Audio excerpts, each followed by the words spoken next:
last week with only one direction in mind, and that seems to be upward. Let's kick off this morning, as always, Monday morning with Omar Najia, the global head of derivatives at BB Energy, who keeps on pointing the direction and showing us where the markets are going. Omar, where are they going next? Well, look, I think basically in the short term, I think the maximum pain is to the upside. So I think they'll keep pushing up. But I think, today I was reading the story on Bloomberg saying that the market, the oil market is a coiled spring. So I think that when you start seeing, I think we're at the tail end of this rise. It's always very difficult to kind of pick a top or a bottom, and you basically have to wait for the market to show you that a top is forming. What would turn it around at this point when everything seems to be, there's no obvious place? Sorry? So what turns it around is basically price action. So basically when everybody who was, markets, bullish markets, built on skepticism and all the rest of it, and I think they die on euphoria. And from what I see, we're very close to this euphoria. So when everybody becomes bullish, when you start thinking that, there's nothing that's going to turn us around and blah, blah, blah. So we are basically out of this market. We're looking for a top. I have very little clue where this top will form. Market's trading about 83. It has targets high, 84, 86, 92, but I'm not looking to be long. I'm looking for a place to be short this market. But again, you need to wait for the market, for the price action to show you that basically a top is formed. So what happens basically is... You have guided us in the past, Omar, with the sort of idea that Bitcoin indicates risk-on appetite is still strong. We're well above 60,000 on Bitcoin at the moment. Yeah, so Bitcoin, I think, is in a very early stage of a massive rise. So I think Bitcoin is going to take out its all-time high at 64, 65K. And I think it's just the initial one move up. It's got 2, 3, 4, 5 moves to go.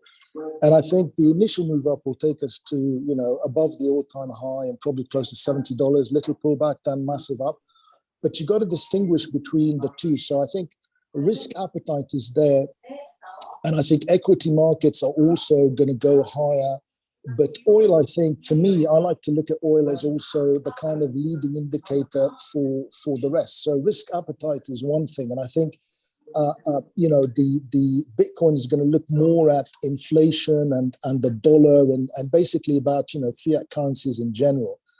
And you've seen in New Zealand inflation, skyrocketing and all that kind of stuff. So nothing moves together. There's no kind of correlation. It's just like an indicator. So I think what I'd look for now in oil is for a lot of people to come in, a lot of people to be convinced that there's nothing that's going to stop us. We're going to go in, and they come in with heavy volume, push the market up, and then price gets sold off. Everybody gets trapped holding these longs, and price keeps going lower and lower and lower. So that's what I'm looking for. I'm looking for a top. In oil, tops always are V-shaped, so upside down Vs. In equity markets, they're more rounded, but oil has a very kind of V structure to its top. So I think basically we get euphoric. Where it stops, technical analysis when people are euphoric doesn't work very well. So you just have to wait. And when we start falling, then you hammer it, basically. So that's what I think. Well, let's welcome back Amina Bakr, Deputy Bureau Chief and Chief OPEC Correspondent at Energy Intelligence. And of course, Energy Intelligence just held their annual conference. They're usually held in London. It was virtual on this occasion. But Amina, lots of great insights came out of the meeting in London. Also, recently, the Saudi oil minister might be sharing some of Omar's concerns that we might be reaching the top here. Your thoughts on where Saudi and OPEC Plus is at this moment? Good morning, Sean, and great to be back here again. Yeah, that's right. I mean, we heard recently during the Moscow Energy Week from a number of OPEC ministers on how they view this market. What I read out of this, Sean, is that they don't think, or let's just put it this way, they're not over concerned about the market overheating at this point. Brent is trading at over $84 at the moment. My feeling is that a lot of these OPEC Plus states are trying to make up for losses losses that they've incurred in 2020. They're not concerned with current price levels. On the contrary, I'm hearing $100 being said or being talked about within the group. When is the $100 mark being reached?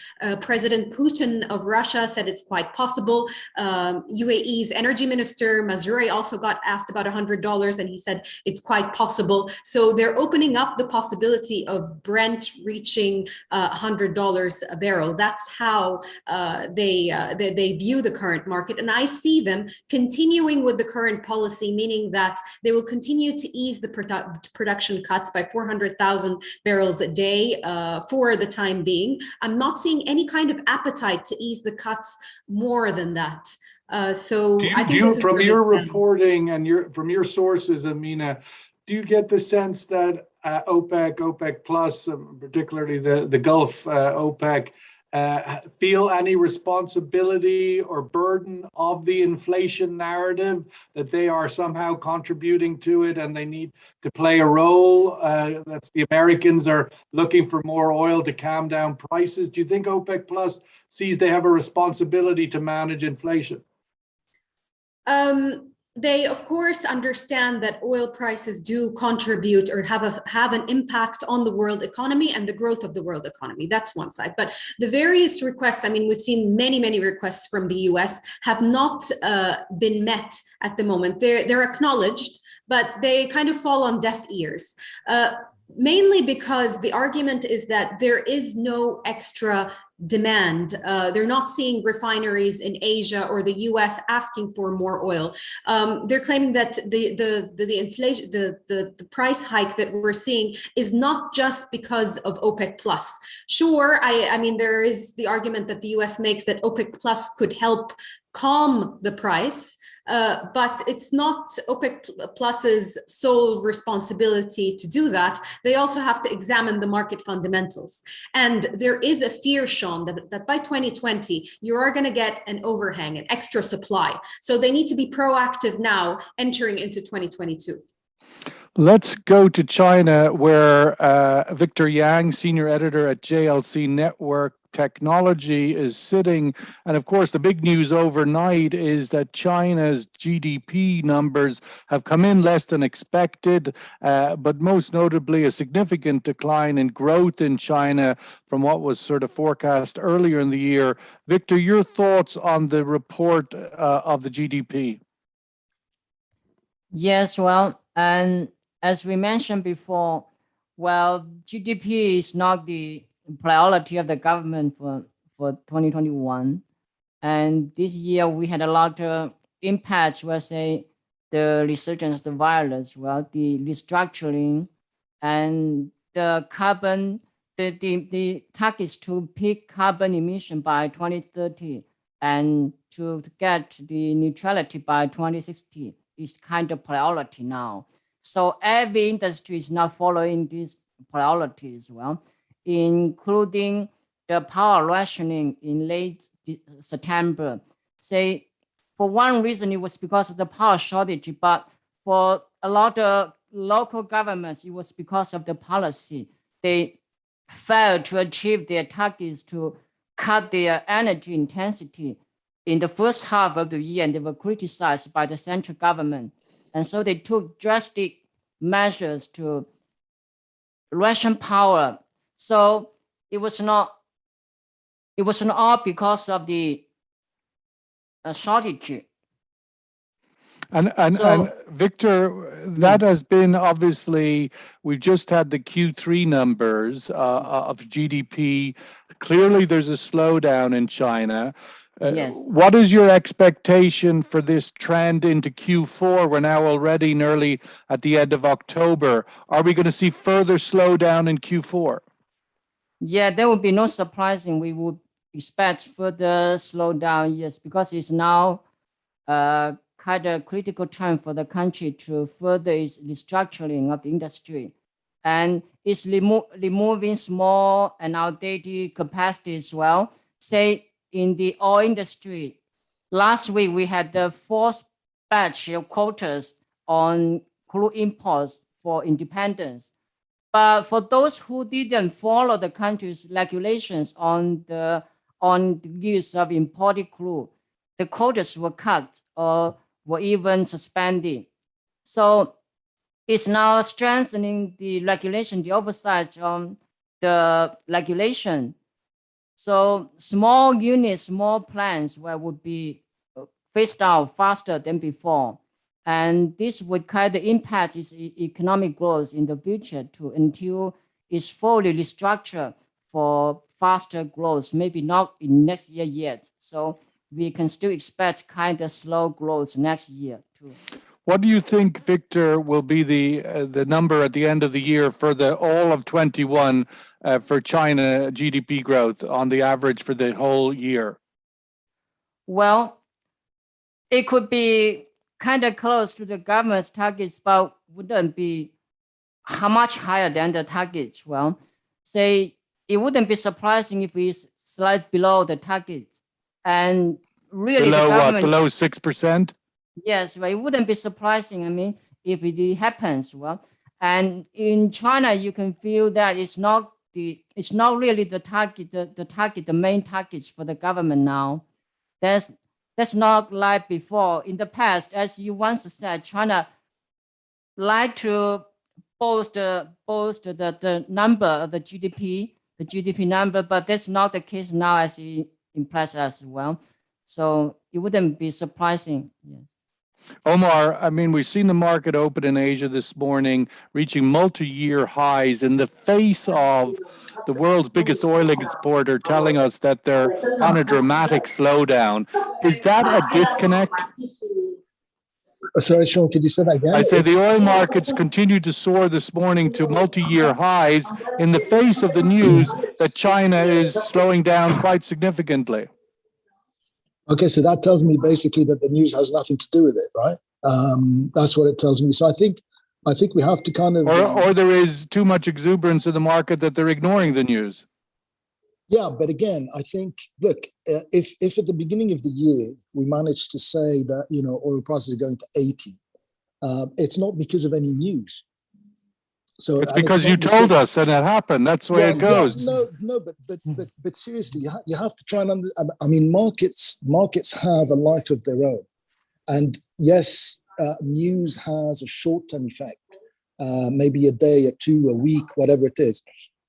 But news like this doesn't change trends. On occasion, if you have some massive thing, then maybe, but usually it really doesn't. So yes, right now the markets are quote unquote euphoric.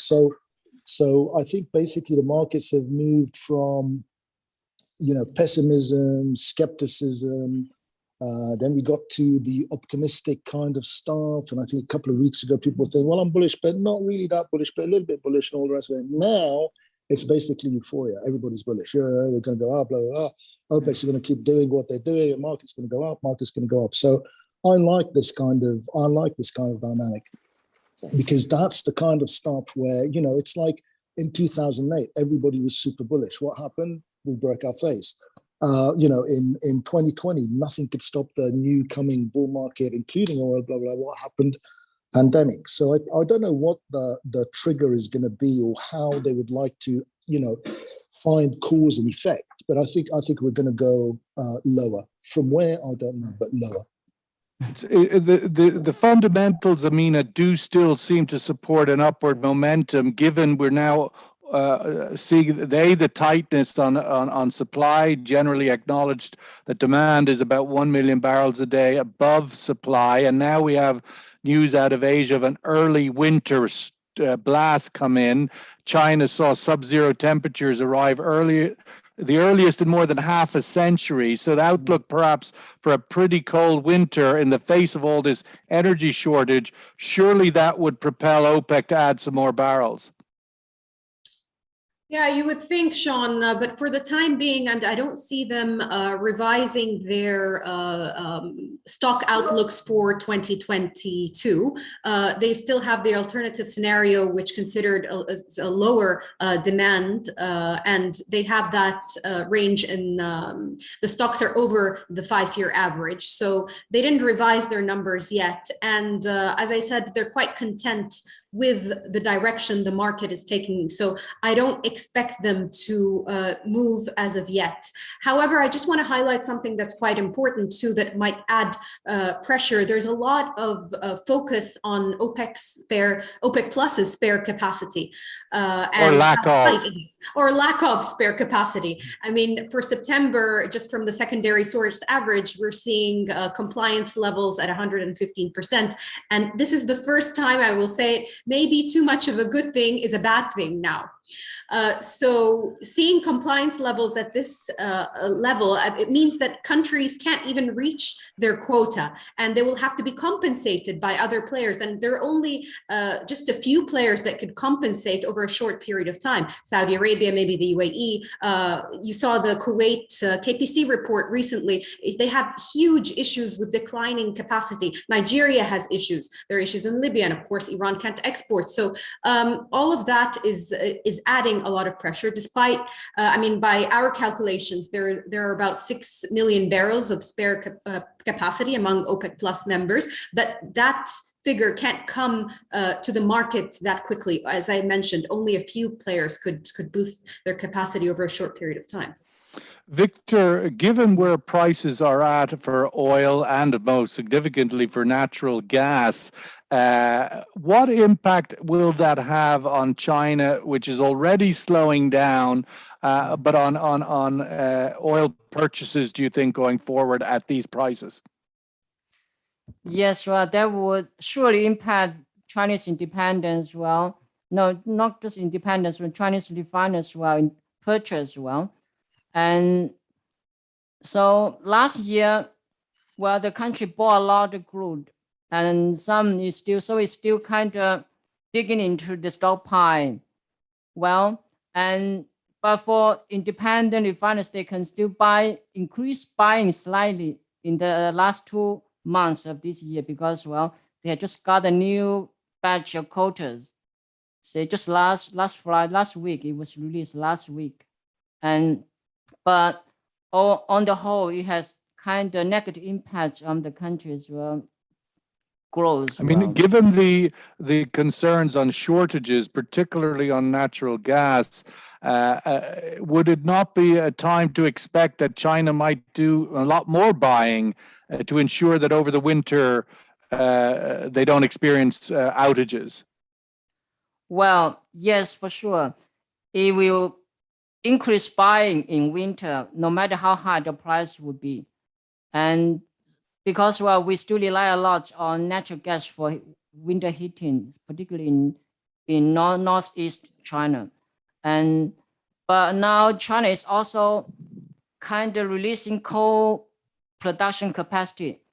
Just a few days ago, the government said local governments shouldn't close coal mines because of some other issues. Well, so it's encouraging coal production now to take place some of the shortages, I mean, say the natural gas too, because, well, in the past, because the government was kind of stressing the importance of carbon emission cutting, and local governments shut down a lot of coal mines, and now the government is now kind of changing, say, don't close those coal mines. We need them now, so let's put them back to production, so we can kind of ease our power shortage. And this is what the government is not doing. It has kind of boost coal production to make sure that power supply is not short in winter.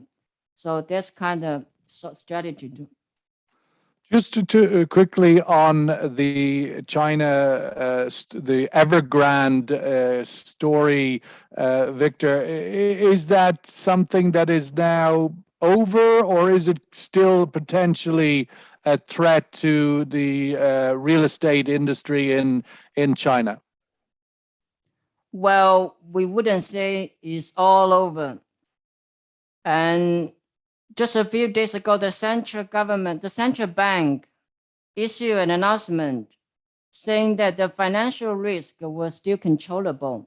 Just earlier this month. Well, so it's kind of, well, comforting the market, say it's not a big deal. We can still control it, but there is still some kind of risk and to the economy too. But it's not the kind of big concern as earlier this year, we might say that, but there's still some kind of risk. It's not a sort of Lehman risk as was being talked about a few weeks ago. Let's go to the survey question and get the room's view on the sort of news overnight. China economy slows down and oil prices still rise because global demand still exceeds global supply. That despite the China story, when demand exceeds supply, prices rise. Agree or disagree with that statement? And we'll get the panel's view on where this week is going. Omar, it is Monday morning. Markets have opened strongly, continuing the trend as we talked about at the beginning. This week, do you expect this to continue or anything out there which this turn, this up-down V that you talk about, could come to form? Well, I think basically, look, the kind of explanation I have for the market is that it's not exactly that, demand is exceeding supply and that kind of stuff. It's basically that there are lots of dislocations in the market, okay? So, let's say airlines didn't buy any jet fuel for a very long time because they thought that, nothing's going to happen. It's, why waste money? It can only last 3 months in a tank. And then, you have to kind of, get new jet fuel in, blah, blah, blah. So all of a sudden, COVID, disappears or wanes or whatever you want to call it. All of a sudden, everybody wants to buy jet fuel at the same time. So it's like a restaurant. They used to have 100 tables. Then they cut it down to 2 tables. And all of a sudden, they open Monday morning and there's 100 people outside. So it's still the same 100 people. It's just that we have dislocations in the market. Same with refineries, same with, oil production. Well, same with Barbie dolls on ships coming absolutely. from China to California. Absolutely. So I think people are going to be surprised once these dislocations get sorted out. I think, I don't think the actual, you're still talking about the same kind of demand levels that you had in 2019. So it's not that anything major's happened. It's just like we got rid of so much stuff during COVID that right now, when things go back to quote unquote normal, there's just not enough for everybody right now. There will be, but right now, there just isn't. So basically, you're getting people bid up the price. Same with China and LNG, or they're bidding up the price because they can pay more, and it's a fixed number of vessels that are available, so they can pay more than Europe, and they will pay more than Europe. They're also getting rid of their US dollar government bond holdings, basically, but it's not new. Demand. It's like cars. You still have the same number of people buying plus or minus the same number of cars. It's just that they didn't produce any. So all of a sudden it looks like there's a shortage, but it's not really a shortage. It's not an excess of demand. It's basically, supply is just going to catch up. And when it does, it's going to balance out. Amina, I was interested in reading the energy intelligence story, the headline, Saudi and Russia slam blind faith in free markets. Speaking of dislocations that Omar talks about, a few weeks ahead of COP, it's like Russia and Saudi are getting a kick in. What are your thoughts on where OPEC Plus sits on the issue of the energy transition ahead of COP and what their position could be in that meeting? Sean, there is, of course, acknowledgement that the transition is happening. There's no doubt that it's happening, and countries need to adapt to that. But there is questions around the pace of the transition and how the transition needs to be managed. And this energy crisis that we saw in Europe and in Asia, etc., was just a point that investments in upstream need to continue. There needs to be a parallel path where investment in upstream, but also in renewables, happen side by side. We can't just abandon the upstream upstream sector and focus on renewables. And that also comes to affordability. There needs to be a level of transparency with the consumers of how much this is going to cost. So a lot of the OPEC plus states are taking steps. I mean, OPEC plus states, even the most unlikely candidates like Iraq, for example, they're going into solar projects with Total. So you are seeing steps in that direction, but they're just saying that it needs to be managed, and there needs to be investment in upstream today so we can secure supplies of the future, in the future. And I just wanted to say that I absolutely agree with Omar that there is no excess demand in the market. And this justifies OPEC's policy of just choosing to incrementally bring back supply into the market without increasing that 400,000 barrels a day, because they're if not there's no excess new demand, how do we explain the continued downward trend of inventories? It's because, I mean, as you pointed out, Sean, it's because of the colder winter, and it's a mismanagement of inventories that has happened now. And by 2022, all of that is going to be kind of normalized, and we're going to see an upward tick in stocks. And this is what the data points to at the moment. Victor, your thoughts on that? I mean, we talked about the big buying spree that China went on last year in oil when prices were lower. Do you expect China will continue to draw on its inventories? Yes, well, and there's no excessive demand, as you said. Well, it's kind of... I didn't say that. Omar and Amina said it. Omar, yes, well. I think there is. Speculation. And this is not a good time to boost purchase, well. And for now, and the data also came out today about the country's crude throughput runs in the first 9 months of the year. And actually its growth is kind of slowing down. But on the whole, in the first 9 months, the throughput still jumped by about 9.4% from 2019. So we can see this trend is still going up. It's still an uptrend. And the growth will just kind of slow down in the coming months, but it's still growing.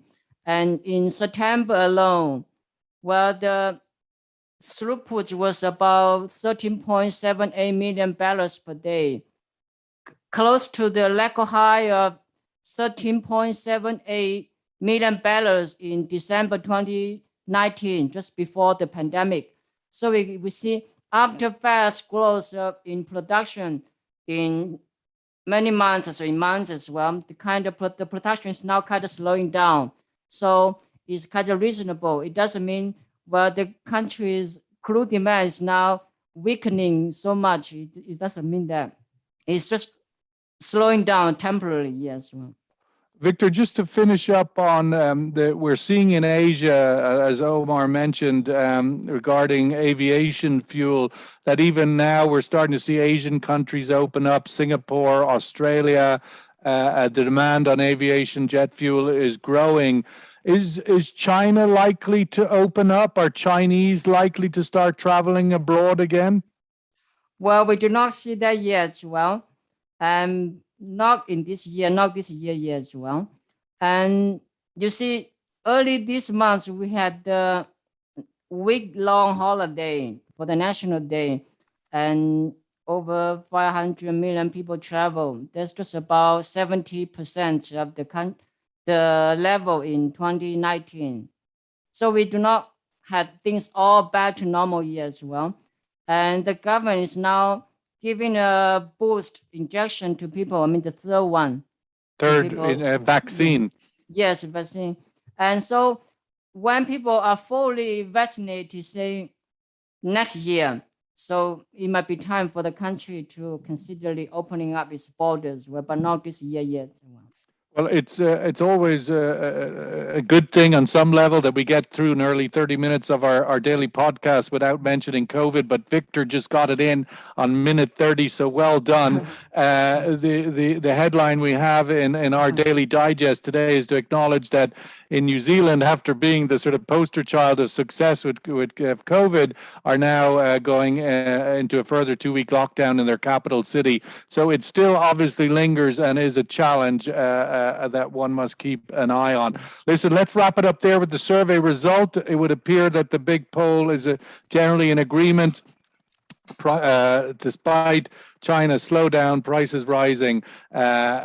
Listen, Victor, thank you so much. Always great to get from the ground in China, especially on days when news is breaking. Amina, as always, no better insight on OPEC Plus than Amina Bakr. Omar Najia, thank you so much for leading on Monday mornings.